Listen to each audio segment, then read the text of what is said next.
Three civil society figures in Guinea who have been in prison for several months were released on Wednesday.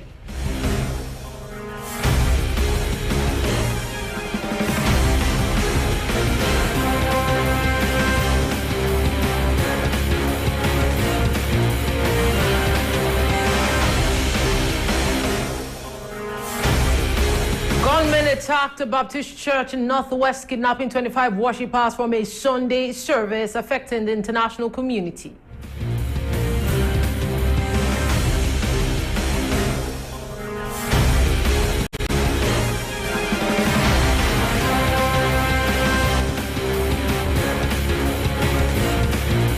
South Africa's motor industry has enjoyed strong growth in recent years, and Boko Haram has been leading to the death and loss of lives and properties.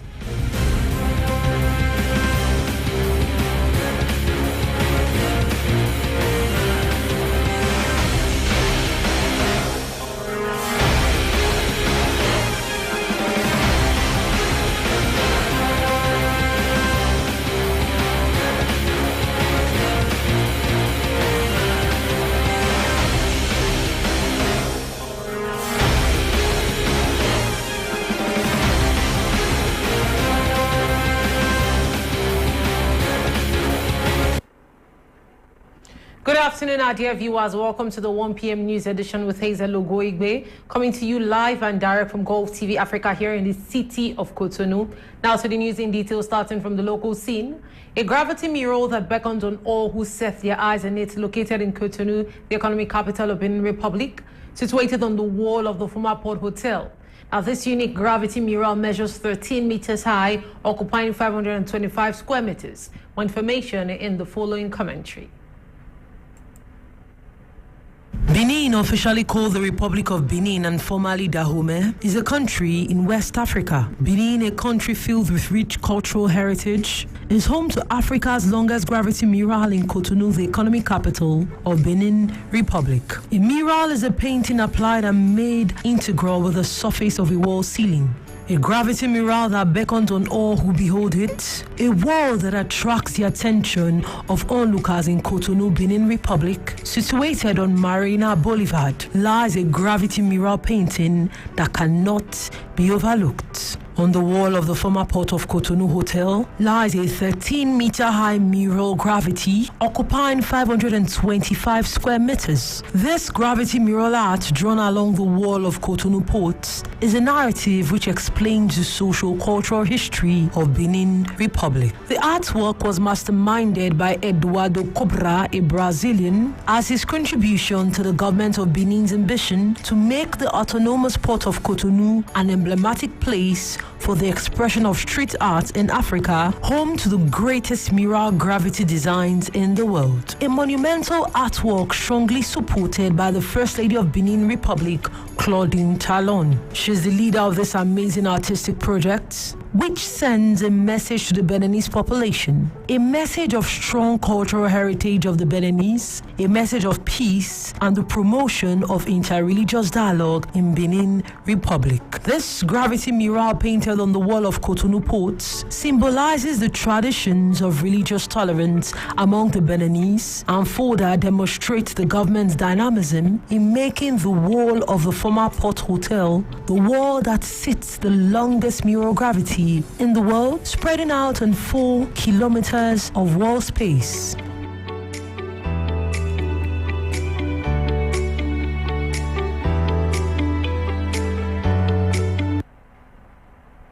Crossing over to the news in brief. 3 civil society figures in Guinea who have been imprisoned for several months were released on Wednesday in Conakry. The same day, 7 people were killed during a demonstration organized to demand, among other things, their release. Now back to the local scene.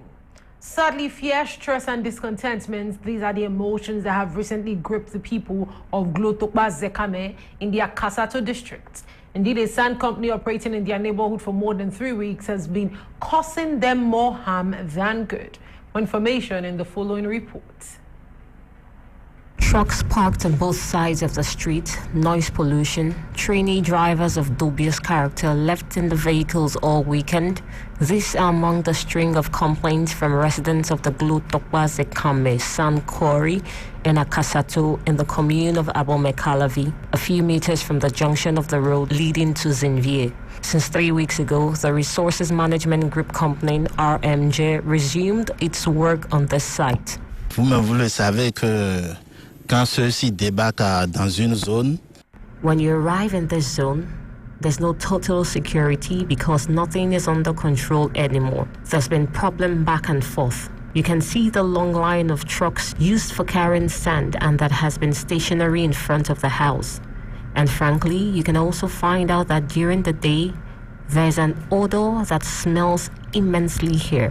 Security of children who goes to school poses a lot of problems. There's trucks that are here with an apprentice in it who looks at the work going on in your house. You don't have peace. There's also a deafening noise ringing in your ears every day. The pollution is everywhere. We are being confronted by all of these problems.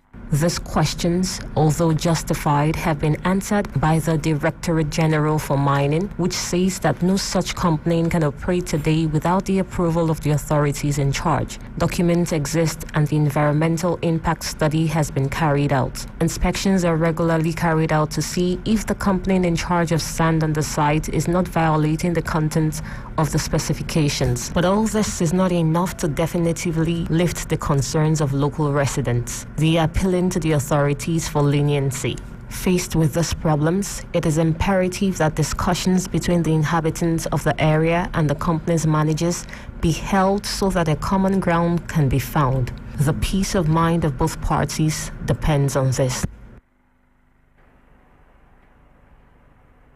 Crossing over to the news in brief.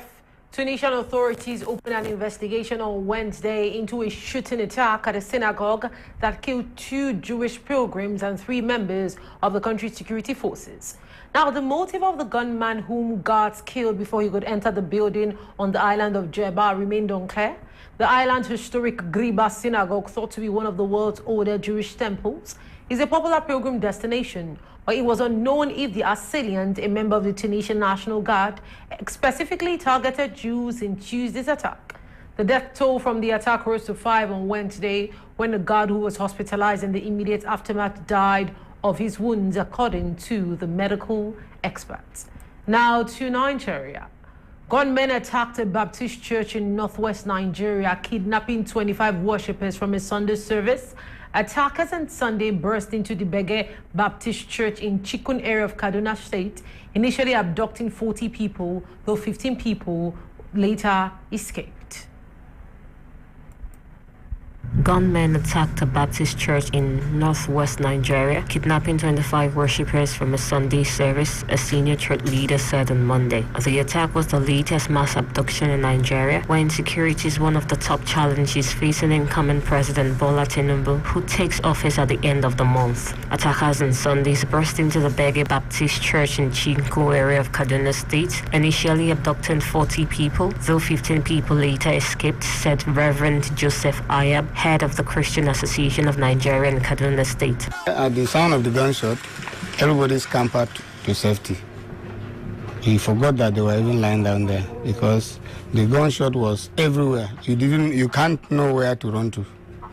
So that was how they came, met them asleep, and they shot them. A Kaduna police spokesman confirmed Sunday's attack but could not immediately give any details. Heavily armed gangs known locally as bandits frequently carry out mass abductions for ransom in northwest and central Nigeria, holding their captives in camps hidden in vast forests that stretch across the region. Abductions for ransom and intercommunal attacks have been on the rise again after a lull during elections in February and March for the presidency and governorship post. Don't know what is the cost, and we are looking for the government to come. And one thing that disturbs us, we have military men around, but they can't help us. Gunmen killed 33 people in an attack on a farming village in Kaduna last month, part of intercommunal violence between ethnic Fulani herders and pastoral farmers. Earlier in the month, 10 school children were also kidnapped in central Kaduna, though 8 later managed to escape 2 weeks after their abduction. Catholic priests are also targeted for kidnappings. Last year, gunmen opened fire on a Catholic church in southwest Ondo State, killing at least 40 people in a rare attack, an area usually considered safer. As well as battling criminal gangs, Nigeria's armed forces are also fighting a 14-year-long terrorist conflict in the northeast of the country and simmering separatist tensions in the southeast. Crossing over to the news in brief. Nearly 1,400 followers of the terrorist group Boko Haram have been intercepted fleeing into Niger following clashes with a rival Islamic State group, according to the army. Now, the exodus into southeastern Niger started in March when the Islamic State West African province ISWAP pursued Boko Haram in its forest hideout of Sambisa, northeastern Niger. Now, Niger's armed forces have so far caught 1,396 people, many of them women and children, according to a statement from the Army's southeastern region seen by newsmen. Now, they have been handed over to the Nigerian military authorities, it said. On the South African scene, South Africa's motor industry has enjoyed strong growth in recent years as it garnered solid investments which has propelled it to become a leading motor manufacturing hub on the African continent. However, players in the industry feel there is a need to move faster in adapting to new climate-friendly vehicles. More information in the following report. It's been a logistical nightmare for local motor manufacturers. Supply chains are being bogged down due to transport backlogs. The power crisis is an added strain. South Africa is under pressure to adapt as Europe will no longer accept fossil fuel vehicle imports from 2035. There are challenges with deepening the supply chain, and there are challenges with how we sell and service new vehicles, new energy vehicles in South Africa. And those are the two areas I think where we need to put a lot of effort into reskilling and upskilling so that we don't trip ourselves up. Because what we don't want is poor experiences or failed investments. In the meantime, the electric vehicle market in South Africa is gaining momentum. According to recent stats, new energy finance grew by 43% in 2020. I think the other thing that has caused growth in globally of electric mobility is also the incentives that do come from government, and we don't have that luxury here. In fact, electric vehicles are still levied with up to 40% import duties because they are seen as a luxury good. So I believe that as soon as there are incentives for people to convert or to transition to electric mobility, there'll be even a higher uptake of electric vehicles. The growth of charging stations for electric vehicles in South Africa has been relatively slow compared to other developed countries. The power crisis has dampened sentiment, but the government has announced plans to install 2,500 public EV charging stations by 2030 as part of its strategy to transition to cleaner energy sources. Research says that if every vehicle in South Africa had to be electric, it would only add about 7% pressure on the grid. So you can imagine that it's not necessarily a great burden on the grid, but it is still something that we need to deal with. For the last 2 years that we've been running these in South Africa, we've had 100% operational uptime, even when the load shedding was at its worst. We currently have about 5 or 6 vehicles per charging point in South Africa. In Europe, it's 26 vehicles per public charging point. We've got to have a very broad scale charging infrastructure to make battery electric vehicles viable for the mass market. It's estimated that new energy vehicles will account for 54% of sales worldwide by 2040. Local car makers will have to pick up the pace if they don't want to lose out of this growing market.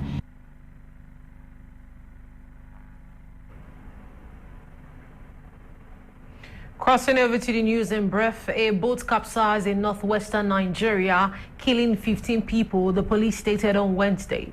Now, the boat was heading to the village of Dujeji in Sokoto State, Nigeria on Tuesday when it capsized in the middle of a river, local spokesman Sanusi Abubakar told the Associated Press.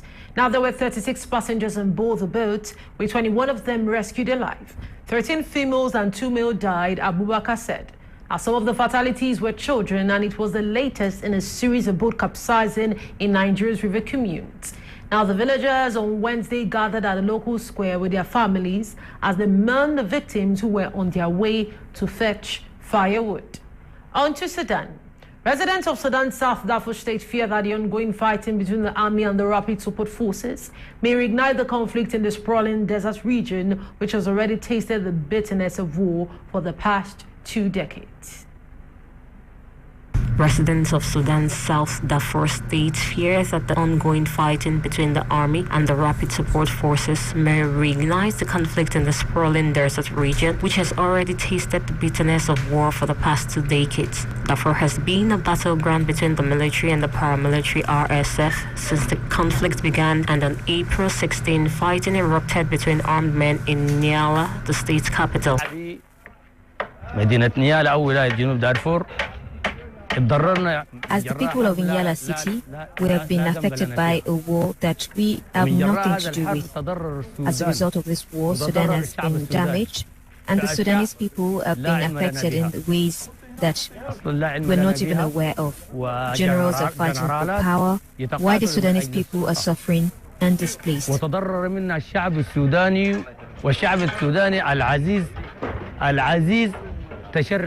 The war between Sudan's generals is having increasingly severe consequences for civilians, with a doubling over the past week of the number uprooted from their homes, the United Nations said on Tuesday. It led to a fire that ripped through the city's main market, destroying stores and merchandise. On April 16, at 5 a.m., an incident occurred. The firefighters were present near the market but did not come to extinguish the fire. Up to this moment, the fire is still burning, and we do not understand what is happening. People have been severely affected. Several citizens who were shopping at the market, including a vendor who keeps shedding tears when he sees the market in this condition. He has also been affected.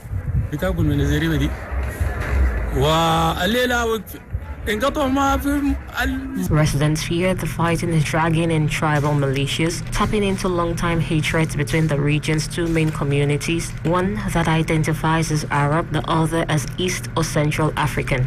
In the early 2000s, African tribes in Darfur that had long complained of discrimination rebelled against the government, which responded with a military campaign that the International Criminal Court later said amounted to genocide. State-backed Arab militias known as the Janjaweed were accused of widespread killings, rapes, and other atrocities. The Janjaweed later evolved into the Rapid Support Forces paramilitary group known as the RSF, which is currently at war with the Sudanese military.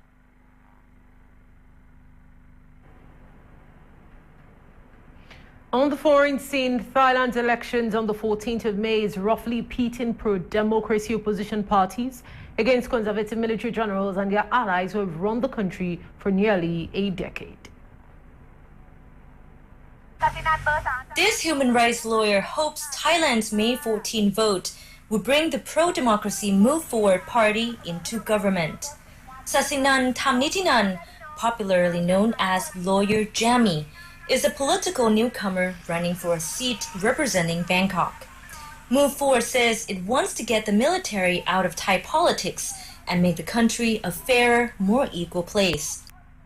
Jammy hopes that message might just be enough to cause an upset, especially if the 4 million first-time young voters get behind the party.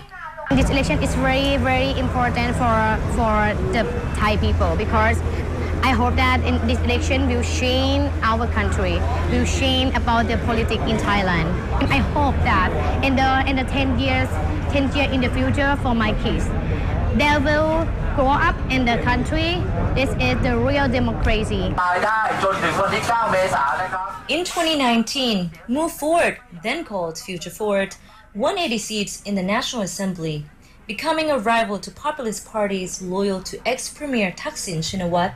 For the party's young radical agenda to break monopoly businesses, demilitarize politics, and weaken Thailand's top royal defamation law, which shields the monarchy from all criticism, was seen as a threat to Thailand's elite. The party was dissolved and its charismatic leader Thanathorn Chungrungrungkit banned from political office for a decade, sparking mass protests. The party has rebranded as Move Forward. Its current leader, Pitha Limjalanrat, a Harvard-educated business executive, says they're the only ones addressing national concerns. We're not really fully democratic in the sense that the country has been militarized for a very long time, so that the power structure as well as national budgets that's being focused on this militarized country, parliament, government, you know. The second thing is on the monopoly. We've been monopolized for a long time, so that the inequality of the money in our pocket is not so much bad luck, but it's structurally inherited in our economic structure. The polls show his party in strong second place behind Pheu Thai, a populist party that has long challenged the conservative establishment, helmed by Pathongthan Shinawatra, the daughter of the party's founder. Move Forward's proposed reforms contrast with what Pheu Thai offers, which is a mix of populist handouts for the poor and old-style patronage politics. Move Forward is the only party that talks about structural change that is needed, as this country is run by capitalists who are squeezing everything out of the grassroots people at the bottom. Those bold reforms also carry risks in a kingdom where the country's military has often intervened in politics. There are fears Move Forward could run into legal problems fast, depending on how well it does on May 14. But with 40% of voters aged under 42, lawyer Jamie says change for Thailand could be stalled, but not stopped.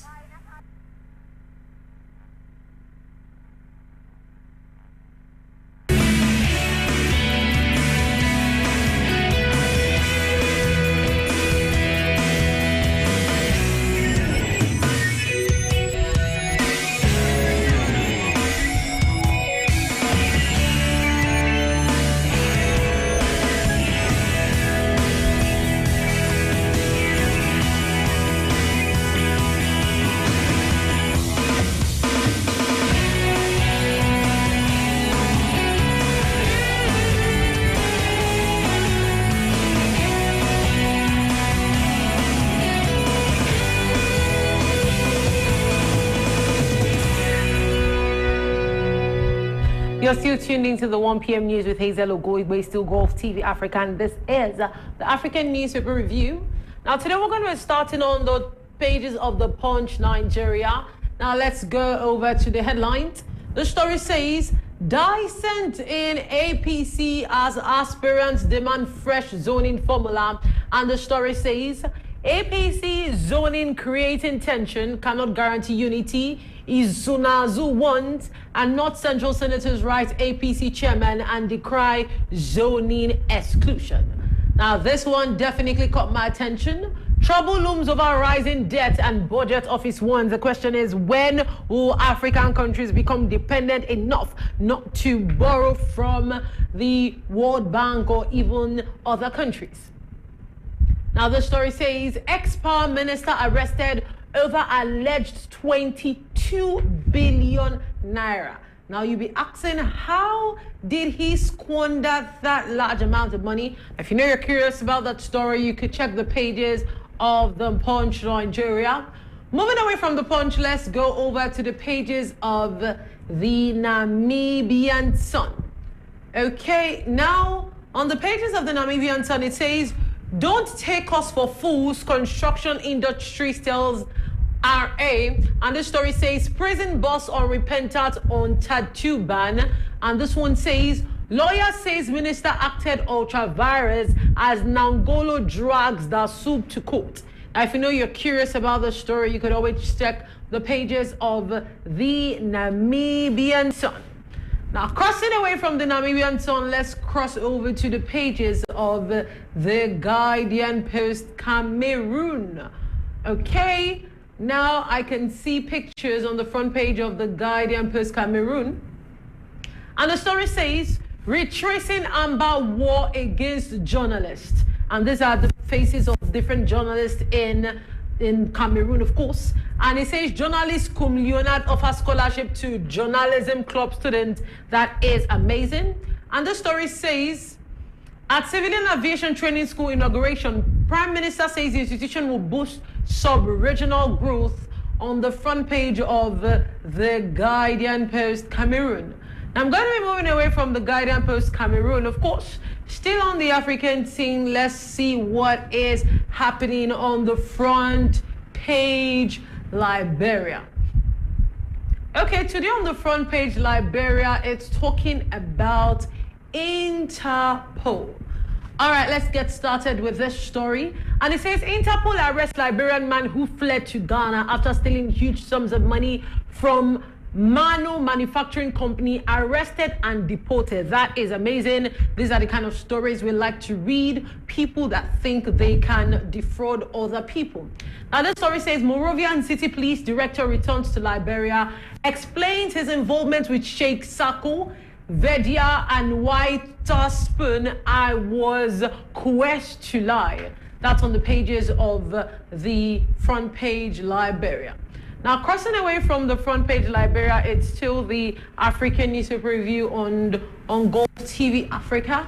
Let me quickly go to the pages of The Nation, Nigeria. Okay, let's go back to the Nigerian scene. Now, The Nation, Nigeria, it says, Oshibanjo inaugurates a Palm 240 megawatt fast power plant. And it says, monetary policy alone can't reset economy, says the Central Bank of Nigeria. And it says, the National Assembly, Akpabio and Abbas rally lawmakers for support, on the pages of The Nation, Nigeria.